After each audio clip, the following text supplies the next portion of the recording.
Philippines जो भारत से पहले ही ब्रह्मोस मिसाइल खरीद चुका है, अब लगभग $1 बिलियन से ज्यादा का सौदा करने की योजना बना रहा। वो आ रहे हैं और इंडिया से वो ब्रह्मोस मिसाइल ले रहे हैं और ये कन्वर्सेशन जो हैं वो चल पड़ी हुई हैं, क्योंकि जो इंडियन नेवी के जो चीफ हैं एडमिरल दिनेश कुमार साहब, उन्होंने विजिट किया था पिछले महीने और ये एडवांस टेक्नोलॉजी कोलैबोरेशन जो ब्रह्मोस पर्टिकुलरली है इसके ऊपर काम हुआ था। दरअसल फिलीपींस के 9 बैटरियों के ऑर्डर का मतलब है लगभग 100 ब्रह्मोस मिसाइलें। अगर ये डील साइन होती है तो ये भारत की डिफेंस एक्सपोर्ट इतिहास की सबसे बड़ी डील होगी। इसके जरिए भारत न केवल अपनी डिफेंस इंडस्ट्री को मजबूत करेगा बल्कि अंतर्राष्ट्रीय स्तर पर अपनी धाक भी दिखाएगा। BrahMos is the fastest missile in the world, supersonic missile है जी, 600-700 किलोमीटर, हर तरह से जमीन से, समंदर से, फिजा से, हर जगह से मार कर सकता है। तो उनका जो हदफ है वो बहुत बड़ा अपने आप को बनाना चाहते हैं, बहुत बड़ा कंट्रीब्यूशन भी किया है। तो मेरे हिसाब से वी हैव अ लेगेसी, हमें उनको बहुत ज्यादा we have to tap the potential. के प्रोग्राम में हम भारत की जो स्टाइल अंगेजी हो रही है मिसाइल के हवाले से, जो मुसलसल मुतवातिर मिसाइल के तजर्बात कर रहा है, शख्सियत को बुला के पूछूंगा कि ये हम क्यों नहीं अपनी मिसाइल जो है वो बेच सकते। हमारे पास तो है, यहाँ पे पाबंदियां लगी हुई हैं, ये क्या है जरा थोड़ा समझने की कोशिश करेंगे।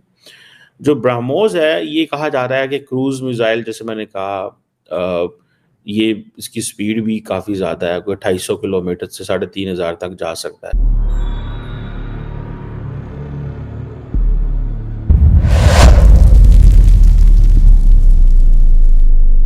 हेलो फ्रेंड्स, जय हिंद। क्रिकसेल हिंदुस्तान में आपका स्वागत है। दोस्तों, भारत और इंडोनेशिया के बीच ब्रह्मोस सुपरसोनिक क्रूज मिसाइल की डील अंतिम चरण में है। गणतंत्र दिवस पर इंडोनेशिया के राष्ट्रपति की भारत यात्रा के दौरान इसकी औपचारिक घोषणा हो सकती है। $450 मिलियन की यह डील भारत को हिंद प्रशांत क्षेत्र में एक प्रमुख रक्षा साझेदार के रूप में स्थापित करेगी। ब्रह्मोस मिसाइल की 2.8 मैक की गति और 290 किलोमीटर की मारक क्षमता इसे एक गेम चेंजर बनाती है। इस डील को लेकर पाक मीडिया में ब्रह्मोस सुपरसोनिक क्रूज मिसाइल की काफी बहस हो रही है। पाक मीडिया के पत्रकार रो रहे हैं कि हम ऐसी मिसाइल क्यों नहीं बना सकते। दोस्तों, आप लोगों को तो पता होगा पाकिस्तान ऐसी मिसाइल सिर्फ सपनों में बना सकता है, रियल लाइफ में नहीं। दोस्तों, इन भिखारियों को देखो तो इनके पास खाने के लिए आटा नहीं है और इनके पत्रकार टीवी पर बैठ के मिसाइल बनाने का ख्याली सोसा छोड़ते रहते हैं। तो चलिए पाक मीडिया का रिएक्शन देखते हैं। अगर चैनल पर नए हैं तो चैनल को सब्सक्राइब कर ले, वीडियो को लाइक शेयर कर दें और कमेंट सेक्शन में अपनी राय जरूर लिखें। कि ब्रह्मोस सिर्फ फिलीपींस तक सीमित नहीं है। खबरों के मुताबिक इंडोनेशिया भी लगभग $450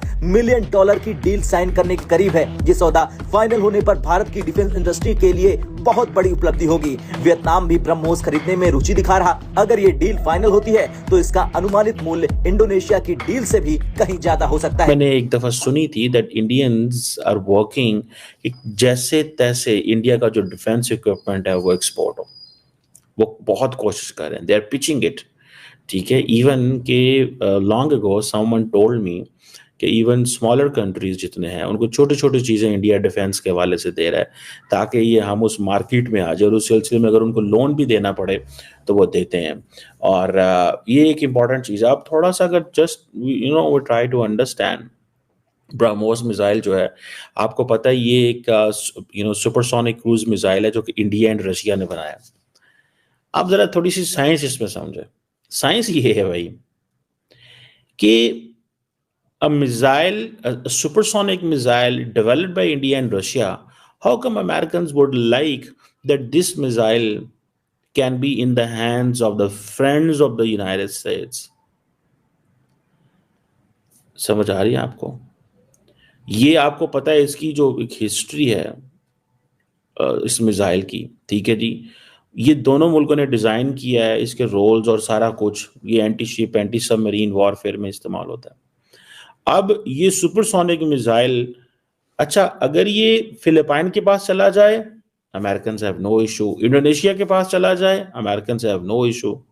फायदा किसको हो रहा है? इंडिया एंड रशिया को। Why would India America allow कि रशिया को फायदा हो इस चीज में? Because they are equipping themselves against China.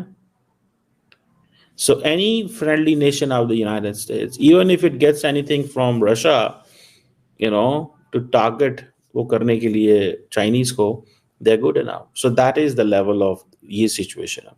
इसकी सुपरसोनिक स्पीड है जी फास्टेस्ट, मैं इस पे बाद में बात करता हूँ कि पाकिस्तान ये चीज़ें क्यों नहीं पिच कर पाता। मैं इस पे करूँगा किसी के साथ पॉडकास्ट, किसी पाकिस्तानी शख्सियत को बुला के पूछूंगा कि ये हम क्यों नहीं अपनी मिसाइल जो है वो बेच सकते। हमारे पास तो है, यहाँ पे पाबंदियां लगी हुई हैं, ये क्या है, जरा थोड़ा समझने की कोशिश करेंगे। आपकी बात सही है, पर कुछ हद तक सही है, पर अभी चेंजेस आ रहे हैं। टाटा एडवांस सिस्टम्स का खुद का R&D सेक्शन भी है और वो काम भी कर रहे हैं। आपने देखा कि अभी उन्होंने बोइंग के साथ टाई अप भी किया है, तो ऐसे ही बोइंग टाई अप नहीं करेगा आपके साथ। अदानी के साथ भी टाई अप हो रहा है, आपने देखा है। स्वीडिश की कंपनी है ग्रिपेन के साथ। तो मेरा हिसाब से बाहर से ये लोग समझ चुके हैं कि बाहर से टेक्नोलॉजी लाओ, लोकलाइज प्रोडक्शन करो और फिर बाद में उसको या तो डोमेस्टिक मार्केट में दो या एक्सपोर्ट करो। तो भारत बन रहा है एक मिलिट्री इंडस्ट्रियल कॉम्प्लेक्स। तो अभी देखिए इस टर्म में जो अभी तो ट्रम्प का टाइम आ चुका है, 3-4 दिन बाद हमें क्लियर दशा मालूम पड़ जाएगी।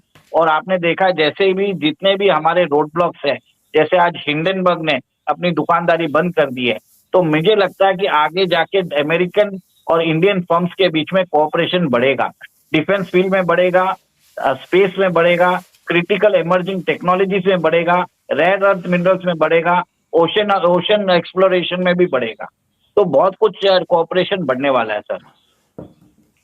चलिए सर, कोऑपरेशन तो ट्रम्प के फर्स्ट टर्म में भी हमारे साथ बहुत कोऑपरेशन की बातें करी गई थी, ठीक है। हमने उसके टर्म के अंदर कुछ बड़े बड़े पुराने जो सांप थे उन्हें परमानेंटली मार भी दिया था, और मुझे लगता है मारने के बाद चाइना भेज दिया होगा, क्योंकि यहाँ पे तो कोई भी चीज होती है खाई जाते हैं। भारत की डिफेंस कंपनीज है, जैसे अदानी है, टाटा है, इनको इन्वॉल्व करना चाहिए। महिंद्रा है, we have to involve with them.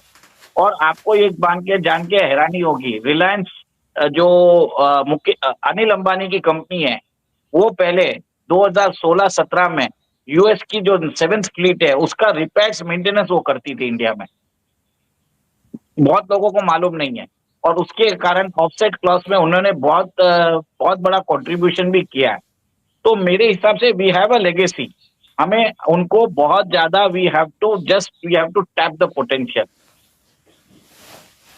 Sir, reason ये है कि सारा जिसको बोलते हैं झक मारती है डीआरडीओ, वही व्हाइट एलिफेंट, और ये जो सारे प्राइवेट प्लेयर्स हैं ये R&D के ऊपर कोई काम नहीं करते। इनको होता है कि जो रेडीमेड चीज है वो हमें दे दीजिए, हम इसको बनाना शुरू कर देंगे।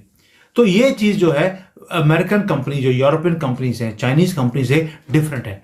यहां पर जो R&D है वो प्राइवेट कंपनीज खुद करती हैं, अपना सामान खुद बनाती हैं, और उसके बाद उसकी प्रोडक्शन के लिए वो गवर्नमेंट से हेल्प मांगते हैं।